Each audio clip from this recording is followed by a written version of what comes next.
Okay, guys. God, I stopped singing before you started. Oh, yeah, all right.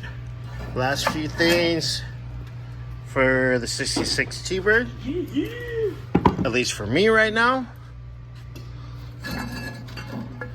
These two items. So I will wire wheel them a little bit more. And we'll get them painted black. That's off another car, so don't worry about that one. But yeah, I'll probably actually get that done maybe this evening or maybe tomorrow morning. So then officially all this stuff's been painted for the 66 Bird. All right, guys, working on 66 T-Bird. Start wire wheeling this guy. We'll get this one here in a minute. Get these cleaned up, paint that black, and we'll be happy. I know Bobby's got the carburetor in there, getting cleaned up. So you see where he's gonna be at with that.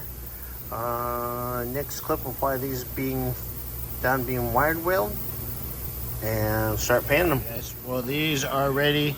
I'm gonna paint them in the morning. Tired, it's hot today, so ready to go. So in the morning, we're painting these bad boys up, and there we go.